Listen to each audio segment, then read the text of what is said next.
Hello! Good evening pa sa ating lahat. Narito na naman po si Len para sa ating ika-40th day na ating sharing ng devotion video at pahinga na po ng inyong lingkod. And bago tayo magsimula, huwag natin kakalimutan ang manalangin sa ating Diyos.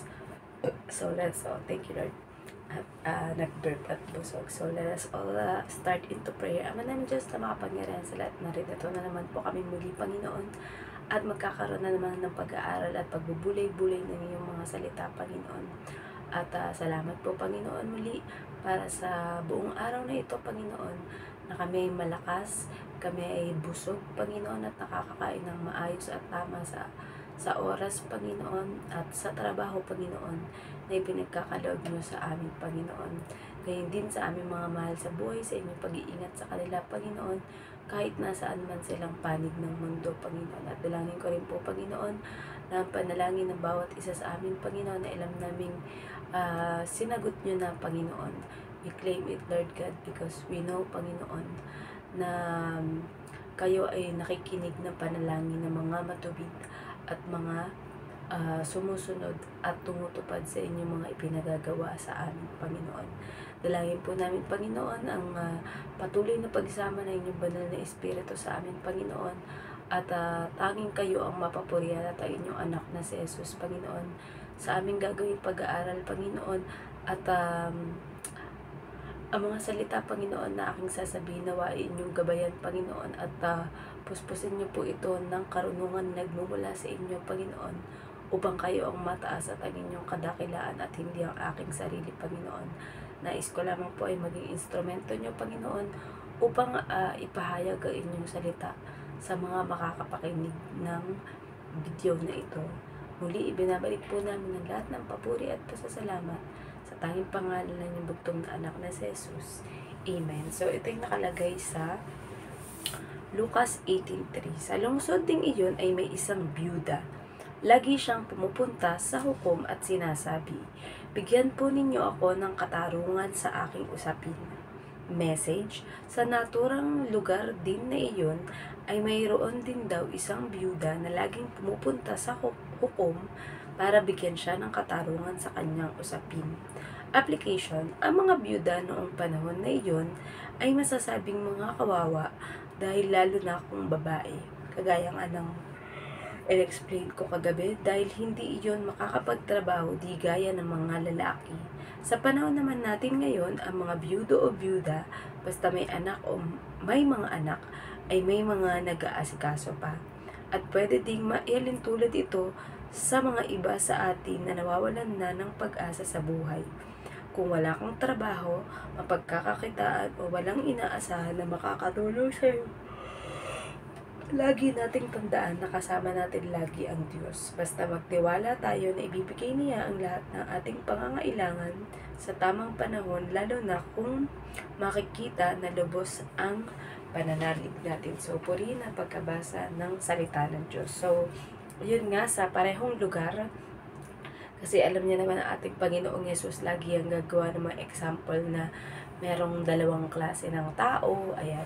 Ang hukom naman na ihahalin tulad dito ay walang iba kundi ang ating Panginoong Diyos Ama, dahil ang ating Diyos Ama lamang ang pinakatamang hukom para sa atin. Sabi ko nga sa devotion natin kagabi, di ba, wala tayong karapatan na humusga ng ating kapwa, tanging ang Diyos lamang ang may karapatang humusga sa atin, dahil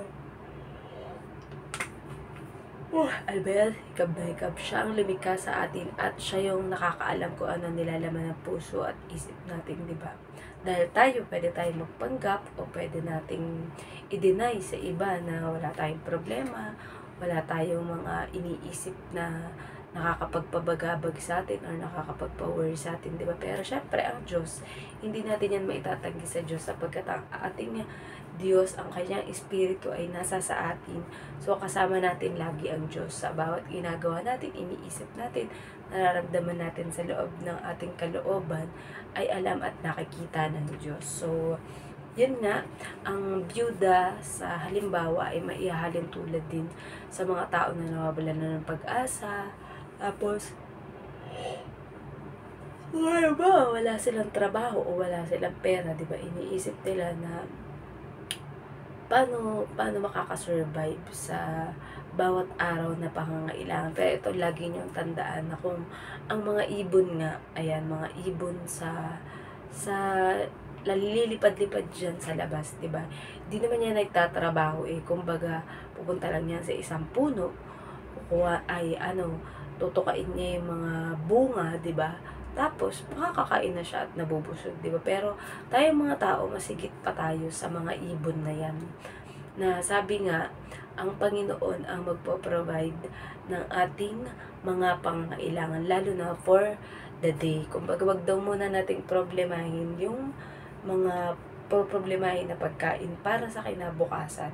Hayaan natin na ang Diyos ang magbigay noon, di ba? Na I'm sure may gagamitin ang Diyos ng mga tao or pangyayari para magkaroon tayo ng makakain, ayan, for that day. Sabi nga is, give us today our daily bread kapag tayo ay nananalangin, diba? So, yung pagkain na good for the day lang, ayan, minsan mararanasan natin na talagang walang makakain. Kagaya kami, naranasan namin yan na kahit nasa abroad yung nanay ko, is nararanasan namin na walang makain, diba? At, pero, may ginagamit ang Diyos na mga kamag-anak, kakilala, na makakapagbigay sa amin ng pagkain para kami ay makakain. So, 'di ba, hindi pa rin tayo pinabayaan ni Lord. And sa edad ko ngayon, syempre mas makikita mo na hindi talaga kami pinabayaan ni Lord na magutom at mamatay dahil sa gutom, 'di ba? Dahil kita niyo naman, edad ako ng 35 years old at ngayon ay narito at nagsasalita sa inyo at nagpapatunay kung ano yung ginawang kabutihan ni Lord. Kasi lagi yung iisipin na hanggat nabubuhay pa tayo, ibig sabihin ay nakakapag-provide pa ang Diyos ng ating daily bread. Kasi nga, hindi tayo makakarating sa edad na yun kung hindi nag-provide ang Diyos. So, ang ating pagiging buhay at pananatiling buhay, ang isang pagpapakita na hindi nagpapabaya ang Diyos sa atin, di ba? Hindi mo na lang mapapansin na ikaw pala ay edad na, lalo, tatanda ka na, di ba? Na kung saan alam mo na sa bawat journey ng buhay mo ay kasama natin ang Diyos, 'di ba? Hindi niya tayo iniwan at ni pinabayaan man. And lagi na meron siyang gagamitin na paraan para ikaw ay magkaroon ng pagkain, magkaroon ng yung mga pangangailangan. Minsan nga may bonus pa eh. Kumbaga, kahit hindi mo totally, halimbawa, ang hinihiling mo lang ay pagkain para sa araw na ito, 'di ba? Pero binigyan pa ako ng trabaho, binigyan pa ako ng pamilya, binigyan pa ako ng mababait na mga amo, binigyan pa ako ng mababait at matutulungin ng mga ka-churchmate at mga kakilala o kaibigan, 'di ba? Plus, at the same time is kung ako ay nakakatanggap ng mga ganung bagay sa Diyos, ang ginagawa din naman natin ay nagbibigay din tayo sa ating kapwa sa abot ng ating makakaya ng mga simpleng handog, ayan, na para makatulong din sa kanila. Halimbawa, maka-survive sila ng pambili ng ulam o bigas, kahit isang lutuan, 'di ba? Na pagkain. So, malaking bagay na yan, 'di ba? Sabi nga, ang lahat ng mga ginagawa natin para sa kapwa natin ay nakikita ng Diyos, at ang Diyos ang nagsusukli dahil nakikita niya kung anong intention natin sa ginagawa nating pagtulong o pagbibigay sa kapwa natin. At lagi nating iisipin na sa buhay dapat balanse ka. Ikaw ay nagbibigay at tumatanggap. So, para cycle lang yan. Kasi kapag ikaw ay nagbigay din, tatanggap ka rin, 'di ba? So, nauna na tayong tumanggap sa Diyos. Kaya dapat tayo ay magbigay. Una ay sa gawain ng Diyos, sa pagpapalaganap ng gawain ng Diyos dito sa lupa. And sa kapwa natin na kailangan ba, nangangailangan kahit mga simpleng pamamaraan na matulungan mo lang. Sabi ko nga, hindi naman siya lagi-lagi na pinansyal. Pwede kang makapagbigay ng advice at may iba na kung halimbawa kailangan makinig ka sa kanilang mga hinaing, sa kanilang mga problema, and gusto lang nilang mailabas and ma-burst out ang nila na nakakapagpabigat sa kanilang puso at damdamin. Yung ikaw lang yung maging dahilan para may mapagsabihan sila nun. At syempre, hindi mo naman yun dapat ipagsabi o ipagkalat sa iba, kundi sa inyo lamang dalawa nang nagsalaysay or nag-share sa'yo. Diba? So, malaking bagay na yun. Minsan, akala ng iba, hindi napapansin. Ang iniisip lang kasi nila na tulong is yung ano lang, tawag dito, puro tungkol sa pinansyal. Pero minsan, mas maganda pa at mas malaking bagay yung makatulong ka sa kapwa mo sa pamamagitan ng psychological, emotional, lalong higit pag spiritual at kapag kaalam mo na wala pa silang relasyon sa ating Diyos at sa ating Panginoong Yesus, diba? So, lagi nating sabihin sa sarili natin at ipagdasal natin sa Diyos na, Lord, gusto ko pong maging instrumento nyo or maging daan para makakilala ang aking kapwa sa inyo at mapatibay ang kanyang pananalig sa inyo, Panginoon. And syempre, kami din po, Panginoon, alam namin na lagi nyo ipinoprovide sa amin ang pagpapatibay ng aming pananampalataya at pagdadagdag ng aming pananalig sa inyo para ano man ang mga pagdaanan namin, mga pagsubok, ay mahirap man ito, ngunit alam namin na kakayanin namin dahil sa tinapos na gawa ng iyong anak na si Jesus. Nauna na siya nagsakripisyo, nauna na siya na pinasan ang lahat. Kaya kumbaga ay hindi na ito masyadong mahirap para sa amin dahil lahat ng bigat ng kasalanan namin ay pinasan na ng inyong anak na si Jesus. Kaya kumbaga ang mga natitirang mga problema ito na harapin namin ay magaan na lamang sapagkat pinagaan na ng Panginoong Yesus na anak ng ating Diyos Ama. So, hanggang dyan na lamang po at wag po natin kakalimutan ang manalangin sa ating Diyos. At isang paalala lang po, maging aware po tayo sa mga binubukan ng ating bibig na nawa ay wag mga sumpa at mga masasamang salita ang lumabas sa ating bibig. Dahil ang lumalabas po sa ating bibig, hindi natin napapansin na ito ay panalangin din. Wala lang itong salitang sa pangalan ni Jesus or siya nawa or amen, pero ang bawat sinasabi po ng ating bibig ay deklarasyon natin. So, panatiliin natin na mga sinasabi ng ating bibig ay puro mga pagpapala at kabutihan na nakakatulong sa ating sarili, sa pagpapalinis sa ating sarili at sa ating kapwa din. So, iwasan natin na magsalita ng mga nakakalungkot na mga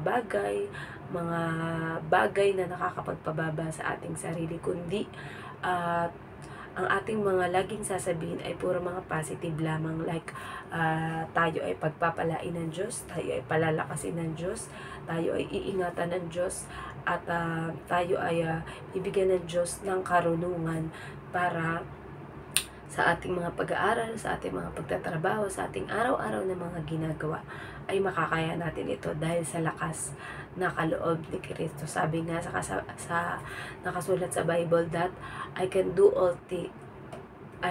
all things through Christ who strengthens me and you. Ayan. So, sa pagpapalakas na ating Diyos, sa mga pagkakataon na tayo ay mahina, may sakit, or may nararamdamang bigat sa ating loob at sa ating damdamin, lagi nating iisipin at ipanalangin na ang Diyos ang magbibigay sa atin ng lakas para mapagtagumpayan kung ano man ang ating pinagdadaanan.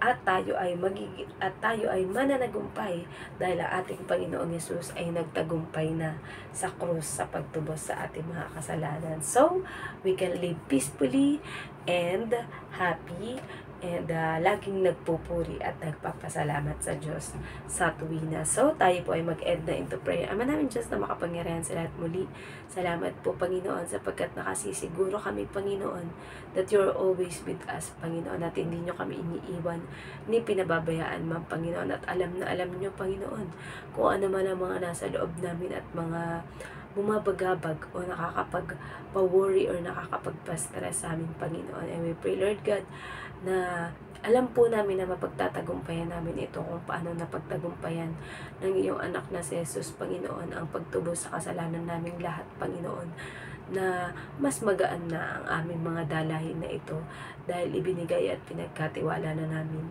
sa inyong anak na si Jesus. At dalangin po namin, Panginoon, na ang lahat pa ng aming mga dalangin, Panginoon, ito man ay hayag o na nakatago lamang sa aming puso at isip, Panginoon. Lalo na kung ibubuka ng aming bibig, Panginoon, ay alam namin diringgin ninyo, Panginoon, lalo ko ito ay naaayon sa inyong kalooban, Panginoon. At tulungan niyo po kami lagi, Panginoon, na ang aming laging magawa, Panginoon, ay nakapagpapasaya sa inyo at nakalulugod sa inyo, Panginoon. Dahil alam namin na kapag masaya kayo, Panginoon, it will flow into us, Panginoon, at magiging masaya at payapa din kami, Panginoon. Gayon din sa amin, Panginoon, na sa bawat pagdadaanan namin, Panginoon, mananatili kaming payapa, Panginoon, at nagpapasalamat sa inyo kahit hindi pa man namin nakikita ang katuparan ng aming ipinalangin, Panginoon. And we are claiming, Panginoon, na ibinigay at pinagkaloob niyo na ito sa amin bago pa man namin ito hilingin sa inyo, Panginoon. Muli, Panginoon, ikaw ang siyang maghari sa bawat isa sa amin, Panginoon, at nawa ay maging kagalakan ng bawat isa, Panginoon, ang pag-aaral na inyong mga salita at pagbulay-bulay nito upang mai-apply namin sa aming pang-araw-araw na buhay, Panginoon. We pray for healing. We pray for prosperity, Panginoon. We pray for wisdom, Panginoon. At kung may mga kailangan man, Panginoon, ng counseling, Panginoon, ng pagpapayo, ng pakikinig sa bawat mga problema nila, Panginoon, ayan niyo po nawa na ang bawat isa sa amin ay maging instrumento, Panginoon, para sa ikaluluwag ng dibdib at kalooban ng aming kapwa na nangangailangan sa amin. At pagkalooban niyo pa po kami ng maraming mga tao, Panginoon, na maaari naming baginan, Panginoon, ng tungkol sa kapahingahan at kaligtasan at pagmamahal at pag-ibig na nagmumula sa inyo. Muli, binabalik po namin na lahat ng papuri at pasasalamat sa tanging pangalan ng bugtong na anak na si Jesus. Amen. Good night po sa ating lahat and God bless.